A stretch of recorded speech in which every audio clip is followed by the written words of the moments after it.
Hello everyone, profit share, let's talk about cryptocurrency trading. तो guys, जैसे कि मैंने अपनी लास्ट बीटीसी अपडेट के अंदर जो हम लोगों का 2 मंथ्स का चार्ट है जो एक्यूरेटली वैसे ही मेरे एनालिसिस के अकॉर्डिंग अब तक चल रहा है, तो उस वीडियो के अंदर जो मैंने लास्ट अपडेट दी थी उसमें मैंने कहा था कि अगर किसी को कोई कॉइन का एनालिसिस वगैरह करवाना हो तो वो बता सकता है। तो ये कमेंट मुझे रिसीव हुआ था कि सीएफएक्स का आप एनालाइज कर दें। तो ये सीएफएक्स यूएसडीटी का चार्ट है। अगर आपको भी कोई कॉइन पसंद हो और या फिर आप उसके अंदर इन्वेस्टमेंट करना चाहते हो या फिर आप किसी ट्रेड के अंदर स्टक हो, तो आप कमेंट में कॉइन का नाम बता सकते हैं। मैं आपके लिए भी उसका एनालिसिस कर दूंगा, कोई इशू नहीं है। और मैं आपको इसके अंदर इन्वेस्टमेंट अगर किसी ने की हुई है या फिर करनी है, और या फिर अगर किसी ने कोई ट्रेड वगैरह ली है और उसके अंदर स्ट्रक हो गया है शॉर्ट में, लॉन्ग में, व्हाट्सएवर इट इज, तो दोनों के लिए मैं जो एनालिसिस करूंगा, अगर वो आपको एनालिसिस पसंद आए तो आप उसके अकॉर्डिंगली अपना ट्रेड या फिर इन्वेस्टमेंट को प्लान कर सकते हैं। ओके गाइस, तो ये वीकली चार्ट है। अगर वीकली चार्ट के अंदर अगर हम देखें तो हमें एक लोअर लो मिला है। ये लोअर लो इस लो का है, ये जो फर्स्ट लो था यहाँ पर, ठीक है, जो चार्ट के अंदर फर्स्ट लो है हमारे पास, उसका लोअर लो हमें यहाँ मिला। Again we got a lower low, lower high, lower low. उसके बाद ब्रेक ऑफ मार्केट स्ट्रक्चर मिलता है हमें। हमारा वीकली के अंदर ब्रेक ऑफ स्ट्रक्चर यहाँ पर होता है, ठीक है। अब इसको थोड़ा जूम इन कर लेते हैं और ये इन सर्कल्स को मैं हटा देता हूँ। तो यहाँ पर हमें ब्रेक ऑफ स्ट्रक्चर मिला है, जैसे कि आप लोग देख सकते हैं यहाँ पर जो है हमारा प्रीवियस लोअर हाई जो था, जो रिसेंट लास्ट लोअर हाई था, उसको ब्रेक करके प्राइस इस लेवल से ब्रेक करके और अबव चला गया। अबव जाने के बाद रिसेंट हाई जो प्राइस ने बनाया है, यहाँ पर डेवलप किया है, वो ये रिसेंट हाई हमारा डेवलप किया, ठीक है। ये जो मैंने पर्पल रेज यहाँ पर ड्रॉ की हुई है ऑलरेडी, वीकली का स्ट्रक्चर बिटवीन दिस है। अब ये हमारे पास हाई है यहाँ पर अबव साइड पर, और ये हमारे पास लो है, ठीक। वीकली के अंदर तो ये बुलिश है, अप साइड जाना है, इसको ब्रेक करना, ये जो लोअर लेवल है इसको ब्रेक करना काफी मुश्किल है सीएफएक्स के लिए। रीजन क्या है कि यार बेसिकली हमें यहाँ पर जो है वीकली के अंदर ऑलरेडी ब्रेक ऑफ स्ट्रक्चर मिल चुका है। ब्रेक ऑफ स्ट्रक्चर के बाद देखते हैं वन डे के अंदर।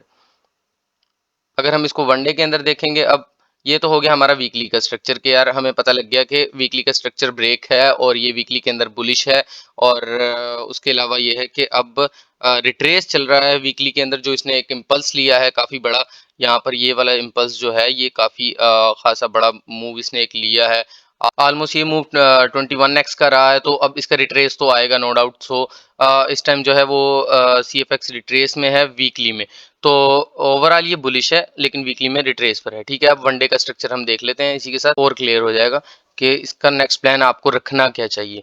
अब अगर हम वनडे के स्ट्रक्चर के अंदर देखते हैं ना, तो यहाँ पर वेरी क्लियर कि हमें यहाँ पर एक स्ट्रक्चर जो मिला है, इसको हम अगर इलियट वेव के साथ भी काउंट करें तो हमारे पास 5 वेव्स यहाँ पर बन रही हैं, जिसका 1, 2, 3, 4 एंड 5। अब ये हमारे पास जो है 5 वेव्स इसकी यहाँ पर डेवलप हो चुकी हैं। ये तो क्लियर हो गया कि यार ये एक बुलिश स्ट्रक्चर यहाँ पर डेवलप हो चुका है प्रीवियस वीकली को ब्रेकआउट करने के बाद, जो कि ये ऑरेंज रे वाला लेवल है। और अबव ऑरेंज रे वाला ये जो लोअर वाला है, ये 4 आवर के चार्ट का है, ठीक है। तो अगर किसी ने इन्वेस्टमेंट की हुई है इस पूरे जोन के अंदर वीकली के अंदर, तो कहीं पर भी की है तो उसको होल्ड कर लो, कोई इशू नहीं है, अगर लिक्विडेशन वाला चक्कर नहीं है तो। और फ्यूचर पर नहीं मैं कह रहा, स्पोर्ट में अगर किसी ने इन्वेस्टमेंट की हो तो यार इसको होल्ड कर लो, कोई इशू नहीं है। ये इन फ्यूचर आपको बहुत अच्छी रिटर्न देकर जाएगा। अगर यहाँ से किसी की इन्वेस्टमेंट है तो यार उसको तो ये फिर 100x का भी गेन दे सकता है इन फ्यूचर।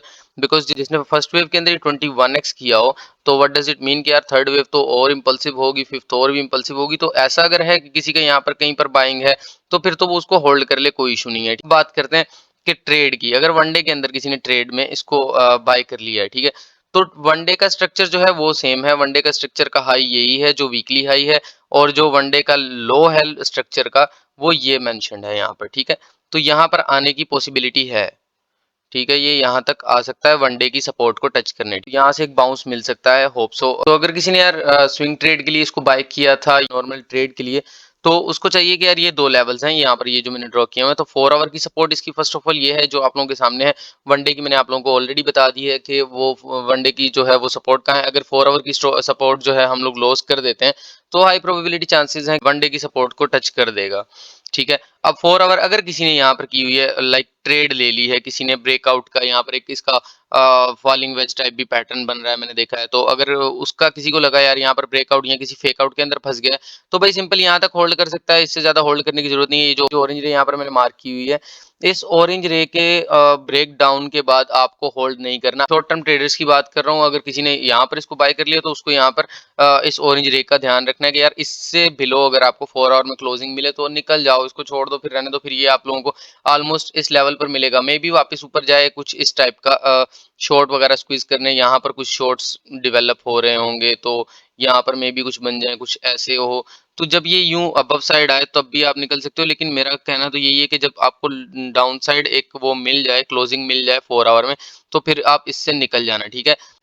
बाइंग के लिए यार सिंपल सा फॉर्मूला ये मैं आप लोगों को बता देता हूँ कि बाइंग जब भी हम करने जाते हैं तो हम किस चीज़ को देखते हैं कि यार किसी अच्छी सपोर्ट के ऊपर हम बाय कर लें, तो जिसका ब्रेक होने के चांसेस कम हो।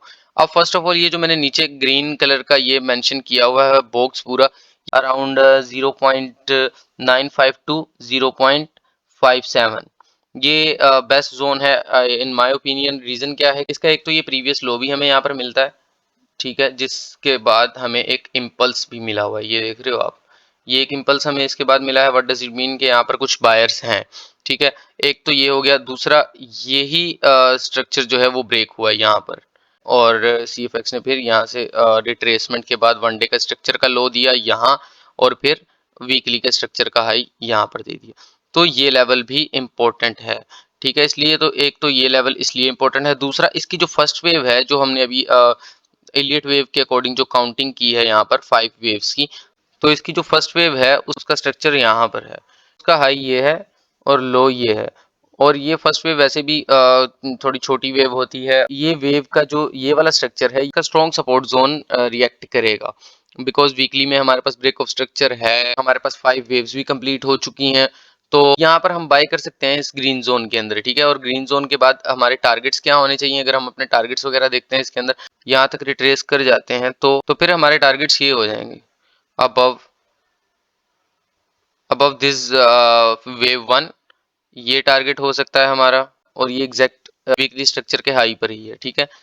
सेकंड टारगेट ये हो सकता है for third wave, and the final two targets are here. फिर ये टारगेट है और एक ये टारगेट भी हम रख सकते हैं। व्हाट आई थिंक यार ये लेवल हमारे हमें देखने को मिल सकता है, ये वाला लेवल थर्ड वेव का। थर्ड वेव में हमें ये लेवल मिल सकता है, मे बी अबव भी चले जाएं, और फिर अबव जाने के बाद बिटवीन दिस हम आ सकते हैं, और फिर यहाँ से ABC टाइप सिचुएशन हो सकती है कुछ इस टाइप की अगेन यहाँ, और फिर फिफ्थ के लिए एक्सटेंडेड मूव अगेन जो आप फिफ्थ से निकाल सकते हैं। क्या लेवल्स आगे बनते हैं, और मोस्टली पीपल जो हाई सेलिंग होती है वो अराउंड दीज लेवल्स ही होती है। तो मैं अपन पर्सनली भी इन लेवल्स को यूज करता हूँ।